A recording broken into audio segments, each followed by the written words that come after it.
दो कौड़ी का लुच्चा लफंगा पत्रकार अर्नब गोस्वामी गैंगस्टर की तरह कहता है ड्रग्स दो ड्रग्स दो। अरे देश की जनता पूछती है रोजगार दो रोजगार दो। तो ये भोजबात में कुत्ते की तरह पत्तल चाटने वाले पत्रकार हैं, इनको ये पता होता है कि दाऊद पाकिस्तान में किस अस्पताल में है, किस बेड पर है। देश में माँ बहन बेटियों की इज्जत आबरू लुट जाती है। इन निकम्मे निकारे निठल्लों दलालों को यह नहीं पता चलता है कि कब इनके साथ दरिंदगी हो गई। शर्म आनी चाहिए। जब किसानों के हाथ पर सर फोड़े जाते हैं तब आप लोगों को नहीं दिखता है। आप लोगों को पत्रकार कहते हुए हमें शर्म आती है। अगर आप लोग आजादी के टाइम में होते तो आज देश आजाद नहीं होता। पत्रकार का काम पत्रकारिता करना है कि नेहरू म्यूजियम में मेंबर बनना है। रजत शर्मा जैसे पत्रकार Y+ सुरक्षा दिया गया, नेहरू म्यूजियम में मेंबर बना दिया जाता है। इसमें 2 कौड़ी के लुच्चे लफंगे पत्रकार जो पालघर की घटना पर इटली तक पहुंच जाता है। जब मनीषा बहन की हत्या होती है तो नरेंद्र मोदी के घर तक पहुंचने में इसको शर्म आता है, बेशरम को। नरेंद्र मोदी जी कहते हैं कि मुझे खतरा महसूस होता है, ज्यादा से ज्यादा क्या करेंगे भाइयों बहनों, मुझे ये मरवा देंगे। अरे मोदी जी, किसको बेवकूफ बनाते हो आप? देश की तमाम सुरक्षा व्यवस्थाएं आपके पास है। जब आपका ये स्थिति है तो हम जैसे नागरिक, आम नागरिकों का क्या होगा? बेशर्मी की हद होती है। नरेंद्र मोदी जी आपको 500 किलो गेहूं और 100 किलो चना देगा, आप मंत्री पद से इस्तीफा दे दीजिए। नरेंद्र मोदी जैसे पनौती आदमी पूरे देश का भट्ठा बिठा दिया।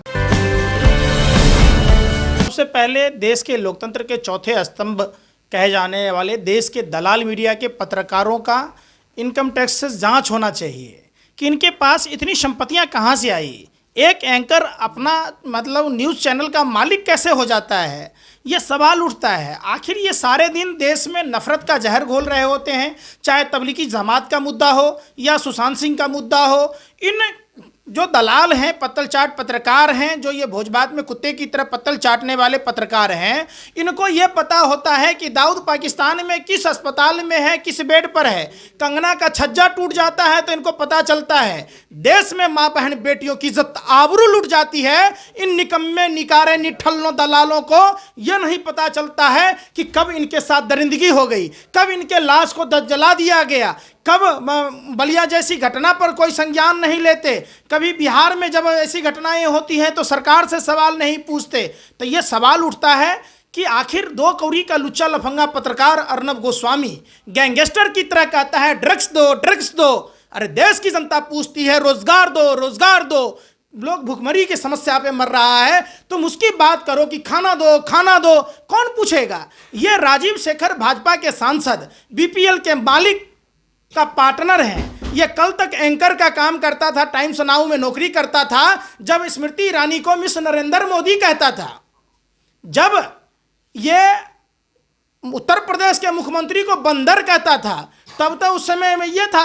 अब बताइए, एक छोटा सा पत्रकार इतने बड़े चैनल का मालिक हो जाता है और उसको Y+ सुरक्षा दी जाती है। इसमें कोई बुराई थोड़ी है। अगर कोई बड़ा पत्रकार बन जाता है, कोई बड़ा ये आता है, अगर उसके चैनल को TRP भी मिल रही है, लेकिन जिस तरीके से महाराष्ट्र सरकार कर रही है, आपको नहीं लगता है कि जो सुशांत के मुद्दे पे जिस तरह उनको घेरा गया, इस वजह से अपने को परेशान किया जा रहा है? आप पत्रकारों का स्तर भाजपा की सरकार में इतना गिर गया जितना झुमका नहीं गिरा बरेली के बाजार में। शर्म आनी चाहिए। जब किसानों के हाथ पर सर फोड़े जाते हैं तब आप लोगों को नहीं दिखता है। जब देश की पूर्ववर्ती सरकारों की बनाई हुई संस्थाओं को ये सरकार औने पौने दांव में जब कंपनियां बेच रही होती है अपनी व्यापारिक मित्रों को, तब आपको नहीं देखी जाती है। जब छात्र नौजवानों को रोजगार नहीं दी जाती है, जब नोटबंदी कर देश में 9 लाख हजार करोड़ का घोटाला किया जाता है, GST लाकर देश के विकास को रोका जाता है, जब पुलवामा जैसी घटना, जिस समय DSP देवेंद्र सिंह पुलवामा में पदस्थापित था, वहां हमारे भारत माँ के वीर सपूत शहीद हुए। वो कार किसकी थी जिस कार में 300 किलो RDX था? वही DSP देवेंद्र सिंह दिल्ली चुनाव से पहले दिल्ली में आतंकवादी को ला रहा था। अगर लाने में कामयाब होता, दिल्ली में पुलवामा जैसी दूसरी घटना होती, लाखों लोग, हजारों लोग हताहत होते। जब दिल्ली में दंगा हो रहा होता है, जो जज कपिल मिश्रा, अनुराग ठाकुर, प्रवेश साहिब सिंह वर्मा पर FIR दर्ज करने की बात करता है, उसकी बात नहीं होती। जो कपिल मिश्रा दिल्ली विधानसभा में प्रधानमंत्री को सेक्स रैकेट में शामिल होने, ISI का एजेंट होने का आरोप लगा रहा था, तो क्या भाजपा और नरेंद्र मोदी जी कपिल मिश्रा से इतने डर गए कि उसको Y+ दिया जाएगा? जनता के टैक्स के पैसों से आप इतना मिसयूज कीजिएगा? हैं? जो भाजपा का लुटेरा, जी न्यूज़ का मालिक सुभाष चंद्रा, जिसने 35,000 करोड़ रुपया लेकर फरार हो गया, तिहाड़ जेल का कैदी तिहारी को Y+ सुरक्षा देगा, रजत शर्मा जैसे पत्रकार Y+ सुरक्षा दिया गया, नेहरू म्यूजियम में मेंबर बना दिया जाता है। आप कहते हैं आप सवाल सिर्फ पंकज जी सीधा सवाल है, क्या आप अर्नब गोस्वामी को टीआरपी घोटाला मानते हैं कि उन्होंने टीआरपी? बिल्कुल बिल्कुल, ये दोषी हैं, ये नफरती चिंटू सारे दिन बैठकर टीवी चैनल में ये किराए के लाते हैं गेस्ट, 5-5 हज़ार रुपया देकर धर्मगुरुओं को बिठाते हैं और देश में नफरत का जहर घोलते हैं। आपने अर्नब गोस्वामी को देखा कभी शिक्षा पर, रोजगार पर, हाथरस की घटना पर, कभी किसी माँ बहन अभी बलिया की घटना पर डिबेट करते हुए? क्या होता है? जिस तरीके से आपने देखा था, आप लोगों को पत्रकार कहते हुए हमें शर्म आती है। अगर आप लोग आज़ादी के टाइम में होते तो आज देश आज़ाद नहीं होता। आप देशभक्तों को ही देशद्रोही करार देते। नहीं, आप पंकज जी आप लोकतंत्र पर विश्वास रखते हैं, संविधान की बातें करते हैं, लेकिन दूसरी तरफ ठीक है आप सरकार का विरोध कीजिए, लेकिन आप एक पत्रकार को इस तरीके के शब्दों का प्रयोग करते हैं। पत्रकार सुनिए, पत्रकार का काम पत्रकारिता करना है कि नेहरू म्यूजियम में मेंबर बनना है? बताइए हमें, क्रिकेट कंट्रोल बोर्ड में मेंबर बनना है? नहीं तो अगर फिर अंजना ओम कश्यप के पति को सीबी, फिर आप बात ही नहीं सुन रहे। आप लोग दलाली में इतने मशगूल हैं कि आप लोगों को कुछ नहीं दिखता। आप समझ क्यों नहीं रहे बात को? अंजना ओम कश्यप के पति को सीबीसी के विरोध के बावजूद सीबीओ बनाया जाता है। क्या यह सही है? जो सुभाष चंद्र राज जी ने उसका मालिक यस बैंक में डकैती डाला, भारत को लूटा, उस पर कार्रवाई नहीं होती है। क्या यह सही है? क्या यह पत्रकारों का, न्यूज चैनल वालों का यह काम है? क्या ये सुदर्शन चैनल के मालिक जब जिस तरीके से बंदूक लेके, तलवार लेके आता है, तो क्या यह सही है? इसका फैसला तो कोर्ट करेगा ना, लेकिन जिस तरीके से पूरा बॉलीवुड, मतलब हम लोग रोटी नहीं खाते, हम लोग अन्न नहीं खाते, आप बरगलाने का काम करते हैं। पड़े हुए हैं, इसकी तो निंदा करेंगे ना आप? क्या जिस तरीके से एक पत्रकार पे सब पूरा बॉलीवुड पीछे पड़ा हुआ है, पूरा बॉलीवुड कोर्ट जा रहा है, इसकी तो निंदा करेंगे आप? हम उद्धव सरकार के हर कदम का स्वागत करते हैं जिसने इन दलाल मीडिया के पत्रकारों पर अंकुश लगाने का काम किया है, जिसने लोकतंत्र की मर्यादा को सीमा में बांधने का काम किया है। पहला ऐसा देश में नेता हमने देखा जिसमें 2 कौड़ी के लुच्चे लफंगे पत्रकार जो पालघर की घटना पर इटली तक पहुंच जाता है। जब मनीषा बहन की हत्या होती है तो नरेंद्र मोदी के घर तक पहुंचने में इसको शर्म आता है, बेशरम को। है बलिया में प्रशासनिक अधिकारी के सामने में भाजपा नेता का शागिर्द गोली चलाता है और वो पकड़ाया हुआ से छूट जाता है। बताइए, अगर सारा मामला समझ के अगर इतना गलत है तो फिर कार्रवाई क्यों नहीं करती सरकार? एनडीटीवी जैसे चैनलों पर डेली नोटिस आते हैं, तो फिर इन चैनलों पे कार्रवाई क्यों नहीं? सैया भेल कोतवाल हम नंगटे नाचमना। जब सरकार का दलाली कर रहा है ये देश के दलाल मीडिया के पत्रकार, तो इस पर कौन कार्रवाई करेगा? इनके पापा का जब गुणगान करने में लगे हैं नरेंद्र मोदी जी को, एक आदमी गरीब था, इस बात को सारे दिन बैठ के मीडिया के दलाल पत्रकार ये बताने में रहते हैं कि नरेंद्र मोदी जी गरीब थे, लेकिन यह नहीं बताता है कि 8500 करोड़ रुपया का देश का एक गरीब का बेटा, जिसकी माँ चौका बर्तन करती थी, जिसका बाप चाय बेचता था, वो 85,000 करोड़ रुपया के विशेष प्लेन में चलता है, 10 करोड़ का सूट पहनता है, 1.5 लाख का घड़ी पहनता है और 1.5 लाख का चश्मा पहनता है, फिर भी वो फक्कर फकीर है। वाह, जिसके पास देश की, सुनिए पहले बात, देश की तमाम संवैधानिक संस्था होने के बाद नरेंद्र मोदी जी कहते हैं कि मुझे खतरा महसूस होता है, ज़्यादा से ज़्यादा क्या करेंगे भाइयों बहनों, मुझे ये मरवा देंगे। अरे मोदी जी, किसको बेवकूफ़ बनाते हो आप?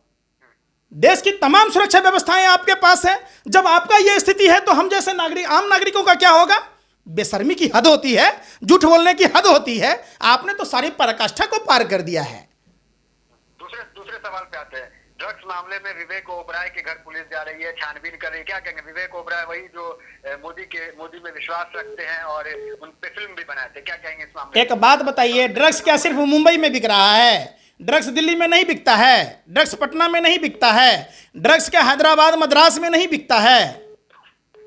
आखिर क्यों उद्धव सरकार के पीछे पड़ी हुई है भाजपा सरकार? खामोश क्यों है? फिर हम क्या क्यों नहीं कर रहे? विवेक ओबराय पे पुलिस जा रही है उनके घर पे, विवेक ओबराय के, वो उनके पापा का शागिर्द है ना, मोदी जी का, फिल्म बनाया था, कैसे बोलेगा आप? वो छोड़ दीजिए, जो मेन ड्रग्स माफिया था, क्या नाम था उसका, संजीव सिंह की क्या नाम मैं भूल रहा हूँ अभी, लेकिन वो भी तो सब साथ में रहने वाले लोग हैं। एक बात नहीं समझ में आता है, जब चुनाव आता है तो हिंदू मुस्लिम का एंगल खोज लिया जाता है, सीमा पर तनाव हो जाता है, कहीं पर आतंकवादी गतिविधि होने लगती है। चुनाव के बाद ये सब बातें क्यों भूल जाते हैं आप लोग?